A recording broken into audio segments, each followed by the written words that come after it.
아포칼립스, 이 말은 그리스어 아포칼립시스를 어원으로 하면서 사전적 의미는 유한묵시록 그리고 세상의 종말이라는 뜻을 가집니다.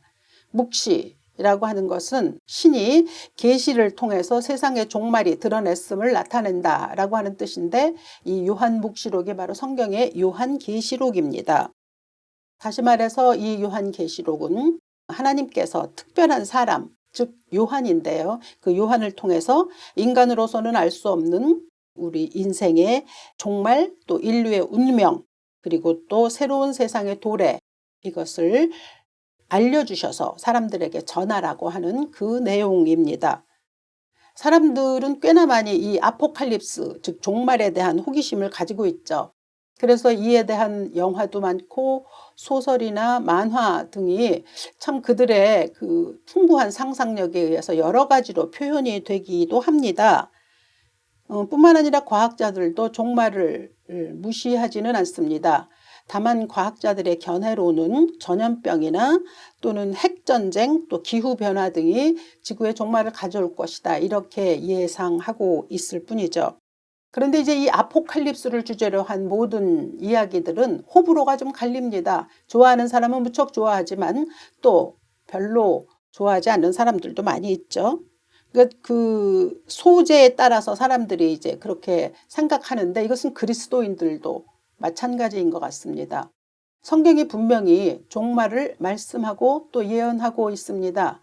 그럼에도 불구하고 많은 그리스도인들이 종말에 대해서 이야기하는 것을 그리 탐탁치 않게 여기는 경우도 있고, 또 더러는 아예 믿지 않는 분들도 있습니다.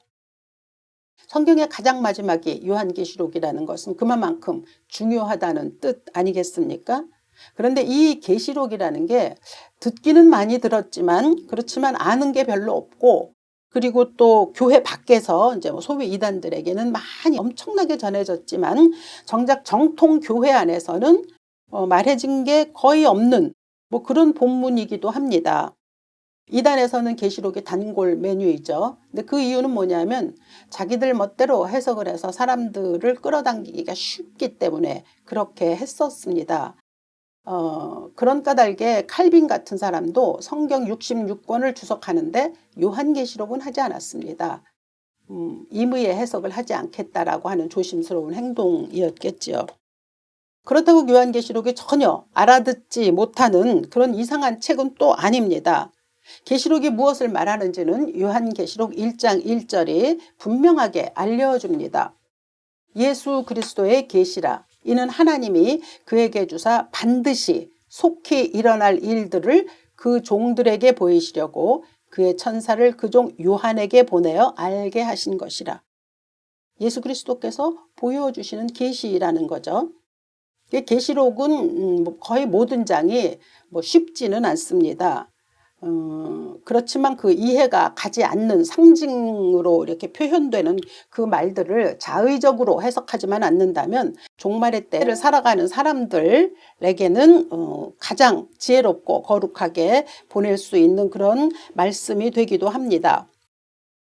이것은 유진 피터슨이 계시록의 주제들을 자기 나름대로 이렇게 설명해 놓은 것인데, 계시록은 각 장마다 이렇게 1장은 성경과 그리스도, 이런 식으로 이제 우리가 오늘 찾아볼 말씀은 계시록 4장 예배에 관한 말씀이듯이 이런 주제로 계시록을 쭉 적어 놓았다, 이렇게 전하고 있습니다. 그러니까 이러한 주제를 생각하면서 계시록을 살펴보면, 그리고 그 안에 드러나오는 우리가 이해하기 어려운 상징적인 표현들에 자꾸 매달리지만 않는다면 분명히 종말의 때에 어떻게 살아가야 할 것인지에 대한 귀하고 복된 말씀을 우리가 얻어낼 수 있죠.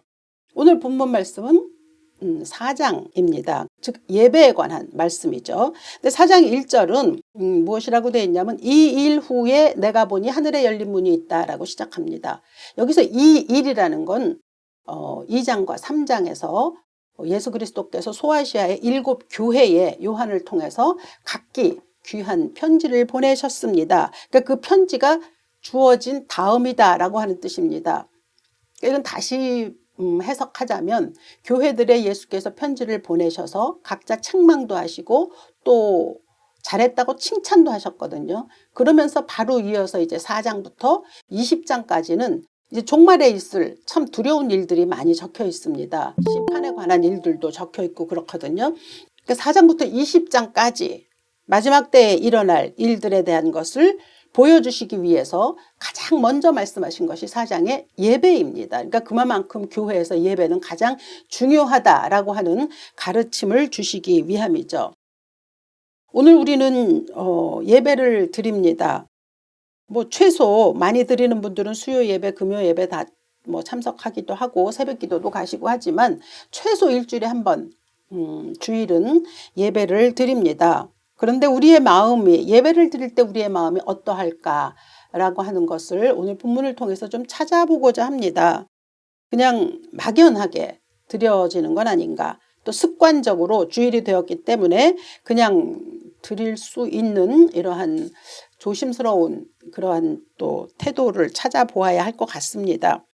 오늘 말씀대로 예배는 첫째 1절을 보니까 하늘에 열린 문이 있다고 얘기했습니다. 그러니까 예배는 하늘에 열린 문으로부터 시작합니다. 하늘문이 열리는 사건이죠. 하늘문이 열리자 오늘 말씀처럼 그곳에는 2절을 보니까 내가 곧 성령에 감동되었더니 보라 하늘에 보좌를 베풀었고 그 보좌 위에 앉으시니가 있더라 라고 요한이 말하고 있습니다. 그러니까 따라서 예배란 하늘 보좌에 앉으신 하나님을 뵙는 시간입니다. 그러니까 하늘문이라고 하는 것이 요한으로 하여금 보여준 거잖아요. 하늘 보좌에 앉아 계신 하나님을 보여준 거거든요. 그러니까 예배는 바로 그 하늘 보좌에 앉으신 하나님을 보는 사건, 그것이 예배입니다. 근데 이제 이 하늘문이 열린다라고 하는 건 우리도 사실 우리 기도에서도 그렇고 많이 이야기하지 않습니까?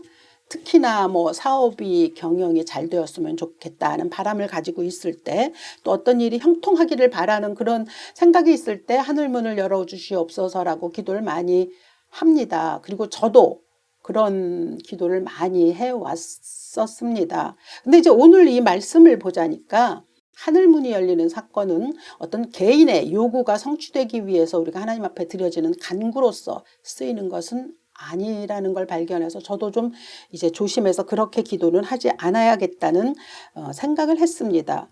하늘문이 열리는 것은 하나님이 행하시고자 하시는 일들이 이 땅에서 이루어질 때 구약과 신약을 보면 모든 사건들이 다 그렇거든요. 어떤 개인의 요구를 위해서 하나님이 하늘문을 열어주신 적은 없습니다. 하나님이 하시고자 하시는 일들이 이루어지는 그 순간에 그리고 특히 오늘 요한이 본 환상 가운데서는 예배 때 하늘문이 열린다라고 하는 거죠. 그러니까 하늘문이 열리고 요한이 본 것은 보좌 위에 앉으신 하나님이었습니다. 보좌, 이것은 통치자 또는 왕이 앉는 자리를 일컬어서 그렇게 말하지 않습니까? 근데 이 계시록이 쓰일 당시 그 사람들은 모두가 다 로마의 속국이었고 그들이 가장 위대하게 생각했던 것은 로마 황제가 앉는 보좌였습니다. 그때 더군다나 요한은 반모섬에 유배되어 있었거든요. 그의 삶이 얼마나 황폐했을 것인가라는 걸 알 수 있습니다.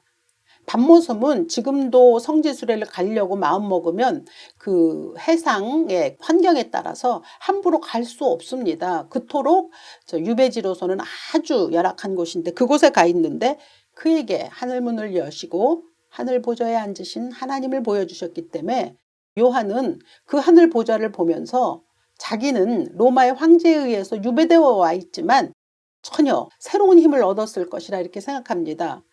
그런 까닭에 우리가 매주 하늘문이 열려서 하늘 보좌에 계신 하나님을 우리가 영적으로 볼 수 있는 하나님과 교통할 수 있는 사건이 우리에게서 일어난다면 우리도 뭐 세상에서 여러 가지 어려운 일들을 너끈히 이겨낼 수 있으리라고 그렇게 믿습니다.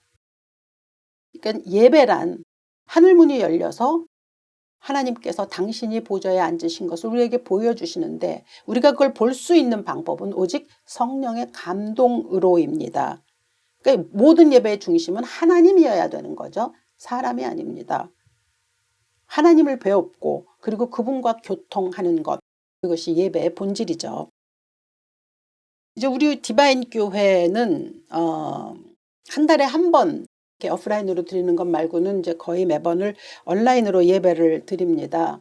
물론 하나님 무소부재하신 분이시고 우리 하나하나가 교회고 그리고 성전이라라고 하는 뜻에서 장소에 이렇게 매여 있지 않아도 된다라고 하는 뭐 그런 마음에서 우리가 온라인 예배를 드리고 있긴 하지만 특별히 조심해야 할 것이 많이 있습니다. 우선 확실히 마음가짐이 좀 흐트러질 수 있습니다. 우리가 예배 처소로 나간다고 생각했을 때 그때 그곳으로 가기 위해서 준비했었어야 하는 일들을 생각해 보면 더더군이 그렇죠.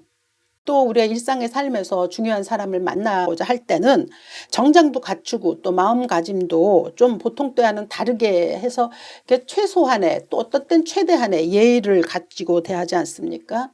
하물며 예배는 하나님을 대하는 시간입니다. 그러니까 이때 우리 마음가짐이라는 어때야 할까라는 것에 대한 좀 우리의 태도가 달라져야 하는 거죠. 예배를 본다고 하지 않습니다. 예배는 드린다고 합니다. 보는 것은 시청이죠. 근데 우리는 지금 온라인이라고 하는 매체를 통해서 예배를 드리기 때문에 자칫하면 그냥 TV 시청처럼 될 수 있는 우려가 있습니다. 그래서 조심해야 합니다. 나와 하나님이 만나는 영적 교통이 이루어지는 그런 사건이다 라고 할 때 이것이 그냥 TV 시청처럼 되지 않도록 다른 그 예배 처소에서 드리는 예배보다 더 조심해야 하죠. 근데 반면에 또 온라인 예배는 다른 것들은 또 보이지 않는다는 또 좋은 장점이 있기도 합니다. 내가 예배 드릴 때 내 주의 잘 정리하고 이 예배에 다른 것이 방해받을 수 없도록만 한다면 그러면 그 1시간 동안은 내내 하나님 앞에 집중할 수 있기도 하죠.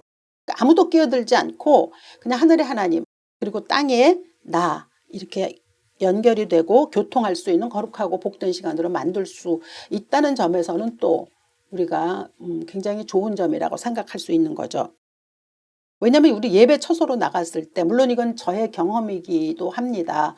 그래서 이제 예배 처소로 나가는 분들이라든가 뭐 옛날에 그랬던 일들을 생각할 때 조금 오해가 있을지도 모르겠는데 예배 처소로 나갔을 때 우리 현실을 보면 교회 문을 열고 들어가기가 무섭게 막 사람들이 먼저 보입니다. 그래서 뭐 반갑고 그래서 웃고 떠들죠. 성도의 교제는 굉장히 복된 것이고 꼭 있어야 하는 예배의 요소이지만 예배보다 우선일 수는 없습니다. 근데도 제가 보니까 그렇더라고요. 예배를 드리기 위해서 온다기보다는 사람과의 만남이 더 중요하게 여겨지고 또 사람들의 시선이 더 많이 끌린다고 할까요? 이런 것들이 있고 또 어떤 사람은 누구를 만나기 위해서 약속을 지키기 위해서 또 예배 처소로 오는 경우들도 있습니다. 제 모교회 시절에 제 성가대를 했었을 땐 젊은 부부들이 주축이 되었더랬습니다. 근데 그때 나중에 들은 말인데요. 회중석에 앉은 성도들이 성가대를 보면서 누가 누구하고 부부인지 그거 맞추는 게임이 한동안 유행했었다는 얘기를 들은 적이 있습니다. 그렇다고 하면 그것은 올바른 예배가 될 수 없죠. 근데 그렇게 이제 시선을 분산시키는 일들이 있다라고 하는 거죠. 그러니까 눈에 보이는 것이 예배를 좌우할 수 있습니다. 그래서 예전에 어떤 목사님은 꽃꽂이조차도 삼가하거나 아니면 아주 검소하게 그냥 두도록 그렇게 말씀하셨을 때도 있었습니다. 더군다나 우리 디바인 교회는 이제 뭐 13, 14년 전에도 그랬거니와 특별하게 성가대나 뭐 교회 학교의 직분을 맡아서 일하는 일들이 없었기 때문에 온전히 예배를 드리고 예배 후에 성도의 교제만 있었기 때문에 또 가능한 일이기도 했는데 직분, 뭐 사역, 일 이런 걸 맡은 경우에는 예배에 집중하기가 더 어렵습니다. 일이 사역이 예배보다 더 우선하는 거죠.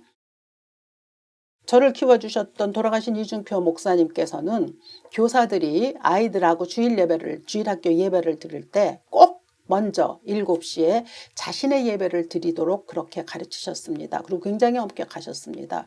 자기 예배는 드리지 아니하고 바로 주일학교 예배로 들어가서 그것이 자기의 예배라고 하는 것은 하나님 앞에 위선이라고 그렇게 말씀하셨죠. 그래서 7시 예배를 드리고 그 다음에 있어야 되는 주일학교 예배에 임하기도 했죠. 성가대도 사실 또 이런 면에서는 조심스러운 부분이 없지 않습니다.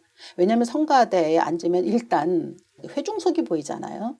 시선이 굉장히 분산됩니다. 성가대라고 하는 건 구약시대에는 법궤가 움직일 때 그 법궤에 앞서서 찬양을 했던 사람들에서 유래했다고 하지 않습니까? 그런가 하면 종교개혁 이후에 그 성가대의 그 책무라고 할까? 성가대가 맡은 직분의 역할은 회중들이 음악을 통해서 활발하게 예배에 참여할 수 있도록 회중 찬송을 이끄는 사역입니다. 그러니까 오늘날의 우리 성가대 사역하고는 좀 틀리죠. 그러니까 회중을 대신해서 찬송을 부르거나 아니면 회중 앞에서 행하는 음악 연주가 아닌 것이죠. 근데 오늘날 많이 이렇게 조금 변질되고 있긴 합니다. 아무튼 예배에서는 성가대가 따로 있기보다는 모두가 다 성가대와 같은 심령으로 예배를 드려야 되고 찬송을 드려야 되는 것이 맞는 거죠. 예배는 눈에 보이는 모든 것을 뛰어넘어서 오직 보좌에 앉으신 하나님만을 볼 수 있어야 하는 그런 두려움과 황홀함이 동시에 경험되는 예전이어야 합니다. 근데 요한이 말하잖아요. 3절로부터 7절까지 하늘문이 열려서 하늘 보좌에 계신 하나님을 봤는데 임재를 뭐라고 표현했냐면 그냥 앉으신 이의 모양이 보였다고 얘기했습니다. 그리고 각종 보석, 무지개, 24 보좌, 장로, 번개, 음성, 우레소리, 등불, 유리바다, 내 생물이라고 하는 이해하기 어려운 그런 수식어로 밖에는 표현할 수 없었던 모양입니다. 우리가 요한복음과 요한 1, 2, 3서 그리고 계시록을 알지만 요한은 굉장히 시적인 감상이 풍부했었던 그런 목회자이기도 했습니다. 그런데 그 천상의 세계, 하나님께서 보여주신 그 천상의 세계는 자기의 경험치나 또 자기가 가지고 있는 언어로는 말하기가 어려웠던 것 같습니다. 그래서 다 뭐뭐 같다라고만 적어 놓았을 뿐입니다. 이런 면을 보면 우리가 이해할 수 없는 부분은 그대로 마땅히 그대로 내버려 둬야 합니다. 하늘나라 갈 때까지 알 수 없는 부분이거든요. 그걸 괜히 막 자기 멋대로 해석하다가 이단이 되기도 하고 또 잘못되기도 하는 겁니다. 사도행전 2장 성령께서 이 땅에 오셨을 때도 마찬가지입니다. 누가가 이 사도행전을 기록할 때 성령이 오셨을 때 이를 급하고 강한 바람 같은 소리라고 얘기했거든요. 그리고 또 불의 혀처럼 성령이 임하심의 모양을 보았다라고 밖에는 설명할 수가 없었습니다. 그러니까 성령 하나님의 임재를 표현할 길이 없어서 그렇게 그냥 그러나 임재로 나타나는 현상만은 분명히 있었다는 걸 얘기했거든요. 그리고 그 현상이 제자들이 각기 방언을 이야기하는 것으로 나타났고 그 이후에 제자들의 삶 속에서 성령이 오신 것들이 증거되었습니다. 그런 까닭에 우리의 예배에서도 우리가 하늘문이 열리고 하늘 보좌에 앉으신 하나님을 본다라고 하는 것이 말로는 표현할 수 없을지 모르지만 분명히 느낄 수 있는 오감으로도 경험할 수 있는 그러한 현상이어야 합니다. 다시 말하면 거룩하신 하나님의 현존을 경험할 수 있어야 하는 거죠. 지금 하나님이 나와 함께 하시다. 하나님이 지금 하늘문을 여시고 우리의 예배를 받으신다. 그리고 내 마음은 지금 하나님으로 향하고 있다. 라고 하는 바로 그 점이죠. 그래서 8절은 말하지 않습니까? 거룩하다 거룩하다 거룩하다 주 하나님 곧 전능하신 이여 전에도 계셨고 이제도 계시고 장차 오실 이시라. 그러니까 이 거룩하신 하나님 앞에 우리의 모든 존재를 다해서 드리는 이 시간, 이것이 예배인 거죠. 그러니까 거룩한 존재 앞에 드려지는 우리의 그 거룩한 경험. 근데 이게 좀 구체적이진 않을 수 있잖아요. 그래서 그 경험을 하기 위해서 방해되는 것들을 조금 얘기를 해본다면 예배에 늦게 들어오는 거, 그거 옳지 않습니다. 예전에도 보면 예배 늦게 들어와서 또 어떤 분은 축도 전에 나갑니다. 근데 그 이유는 뭐는가 하고 알아봤더니 설교가 예배라고 착각하기 때문입니다. 그러니까 설교 전에 들어와서 설교 듣고 나서 설교 끝나면 그냥 나가버리는 거죠. 근데 설교가 다가 아닌 것입니다. 예배 처소에 들어가는 순간부터 예배죠. 그러니까 들어가면서부터 하나님의 임재를 내가 경험하기 위해서 내 모든 것이 다 위로 향하여 있어야 하는 것이죠. 우리 온라인의 경우에는 연결됐을 그 순간부터 마지막까지가 그것이 하나님의 현존을 경험할 수 있는 귀한 시간이기도 합니다. 예배에서 드려지는 모든 것, 묵상, 회개기도, 찬송, 기도, 봉헌, 오늘 같은 날은 저희 성찬이 있거든요. 성찬 그리고 설교까지 모두가 다 하나님의 거룩하심을 찬양하는 행위가 되거든요. 그러니까 묵상 때부터 마음을 막 정돈해야 합니다. 그리고 하늘 보좌에 앉으신 하나님을 내가 볼 수 있도록 하나님을 향하여 그런 간구를 가지고 있어야 하는 거죠. 그러니까 모든 순서에 마음 다해드리는 신앙 고백이 있어야 하는 겁니다. 찬송, 곡조가 있는 기도라고 하지 않습니까? 그러니까 우리가 예배 때 찬송은 뭐 성가대 찬송을 듣는다거나 아니면 다른 이의 찬송을 듣는 게 아니라 내가 부르는 찬송이 되어야 합니다. 우리 디바인 교회는 찬송 회수가 다른 교회보다 좀 많도록 제가 고집을 부렸습니다. 그 이유는 뭐냐면 찬송을 통해서 살아계신 하나님을 경험할 수 있는 기회가 좀 더 많았으면 하는 그러한 또 마음이기도 하죠. 그런가 하면 기도도 마찬가지죠. 우리는 이제 지금은 대표 기도를 그냥 제가 합니다. 근데 대표 기도하는 사람이 굉장히 중요합니다. 근데 예전에 저희 친구 남편이 그 어떤 장로님이 굉장히 대표 기도를 길게 하셨습니다. 약 20분쯤 걸쳐서 하셨던 것 같아요. 근데 저희 친구 남편이 그 예배가 끝난 뒤에 이런 말을 했습니다. 정말 나 중간에 눈이 뜨고 싶었다. 도대체 다른 사람들은 어떻게 견디고 있는지 굉장히 궁금했지만 내가 눈을 뜰 수 없었던 것은 하나님이 보시고 계시다 싶어서 내가 눈을 뜰 수 없었다고 말했습니다. 근데 그분이 그때 믿은 지 얼마 안 됐을 때인데 참 그 순전함은 귀합니다. 핵심 아닙니까? 하나님이 보시고 계시다. 그러니까 지금 이 예배는 하나님이 함께하고 계시다는 거죠. 그러니까 언제 하나님이 함께 하시고 언제 우리에게 생각지 못한 은혜를 주실지 모릅니다. 그러니까 그 시간 뭐 예배가 그래봐야 1시간 조금밖에 안 되거든요. 그러니까 그 1시간 동안은 정말 온전히 하나님을 향해서 있어야 되고 하나님께서 나에게 베푸실 은혜를 기대하는 마음을 가지고 있어야 되죠.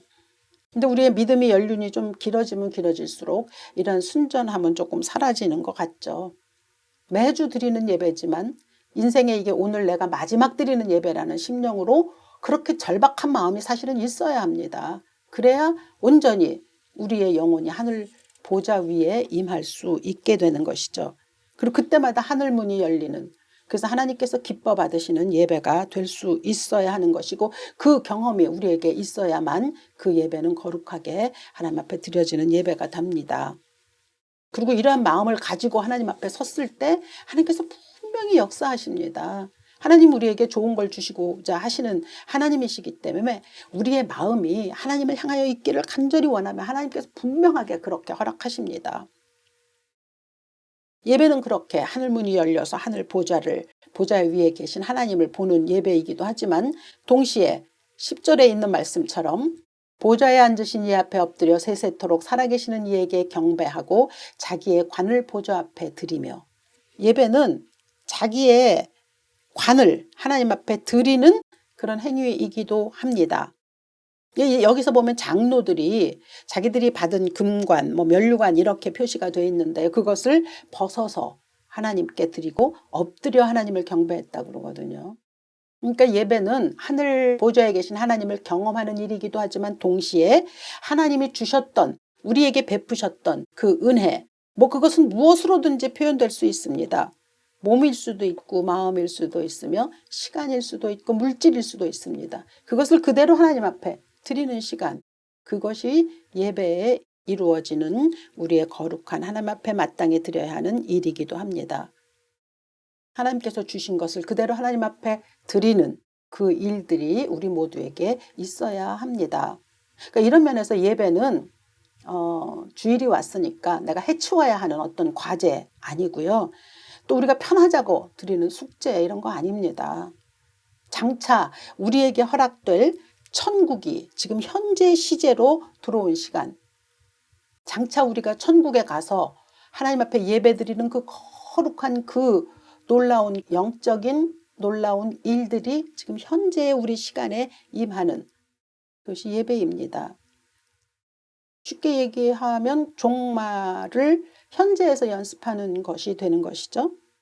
종말에 있을 그 영광스러운 일들을 현재에서 연습하는 시간, 이것이 예배입니다. 그래서 거룩한 예배는 하나님의 임재를 경험해야 하고 그리고 그 임재를 경험한 힘으로 세상에서의 나머지 모든 날들을 살아갈 수 있게 하고 그리고 종말의 때까지 바라볼 수 있게 만들어줍니다. 그러니 얼마나 우리의 예배가 중요합니까? 세상 사람들이 호기심으로 대하는 아포칼립스, 그러니까 그리스도인들에게는 단지 호기심이 될 수는 없습니다. 실제 임하는 하나님의 계획으로 우리는 지금 그 끝을 향해 가고 있습니다. 창세기 1장 1절이 태초에 하나님이 천지를 창조하시니라 하신 말씀 우리 분명히 다 그대로 믿습니다. 똑같이 마지막 말에 내가 진실로 속히 오리라 라고 하는 요한계시록의 마지막 말씀도 우리는 그대로 올곧게 믿습니다. 태초에 천지를 창조하신 하나님께서 마지막 날에 우리를 새로운 세계로 진입하게 하실 것입니다. 앞으로 과연 몇 번의 예배를 드리게 될 수 있을까요? 코로나 이후로 수많은 사람들이 교회를 떠났다고, 그래서 예배를 드리지 못한다라고 이야기하고 있는 일들이 많이 있습니다. 실제로 그럴 수도 있을지 모르지만 저는 코로나 때문이기보다는 그 떠난 사람들이 예배에 대한 확실한 인식이 없었기 때문입니다. 이것은 물론 교회의 책임이기도 하죠. 어떤 경우든 예배에 소홀한 것은 그게 코로나가 됐든 아니면 자기의 무슨 환경이 되었든 믿음이 연약한 자들의 핑계일 뿐이라고 저는 그렇게 단호하게 말씀드리겠습니다. 예배가 어떤 것인지를 알고 있다면 결코 소홀하게 허접하게 대할 수 없습니다. 제가 작년 1월에 은퇴했을 때 몇몇 분들이 예배를 드릴 수 없다는 것을 굉장히 두려워하셨던 것을 기억합니다. 다니던 교회가 이제 끝이 났고 또 다른 교회를 찾자니 굉장히 어렵고 그 문제도 어렵지만 당장 그 다음 주부터 예배를 드리지 못하게 된다는 것을 경계하셨던 그 믿음을 아직도 기억하고 참으로 자랑스럽게 생각합니다. 예배가 얼마나 복된 것인지 소중한 것인지를 제대로 인식했었던 몇몇 분들, 지금 우리와 함께 예배를 드리고 있는 여러분들을 저는 참으로 자랑스럽게 생각하고 그리고 여러분들에게 감사를 드립니다. 우리 평생에 주님 오시는 그날까지 예배는 이렇게 복되고 또 하나님께서 우리에게 허락하신 영광스러운 시간입니다. 부디 우리의 마음이 늘 종말의 때를 향하여 가는 우리의 마음이 예배 안에서 회복이 되고 하나님께서 우리에게 허락하시는 그 충만한 은혜가 있기를 이 아침 주 예수 이름으로 축원합니다. 살아계신 아버지, 예배는 참으로 중요한 일인데 우리가 때로는 이 예배의 중요성을 잃어버릴 때가 많습니다. 그리고 또 보이는 것들에 좌우될 때도 많습니다. 오직 하늘문이 열려서 하늘 보좌에 앉으신 하나님을 보여주심에 우리의 눈이 열려 그것을 보게 하시고 또한 하나님께서 베풀어 주시고자 하시는 놀라운 은혜를 이 종말의 때를 맞아 얻을 수 있게 하시고 누리게 하시고 그래서 이 때를 잘 살아갈 수 있는 우리 모두 되게 하여 주시옵소서. 그리고 또 우리가 하나님께서 우리에게 주신 것들을 그대로 돌려드리는 그러한 복된 시간이 될 수 있도록 아울러 축복하여 주시옵소서. 주 예수 그리스도 귀하신 이름으로 기도합니다. 아멘.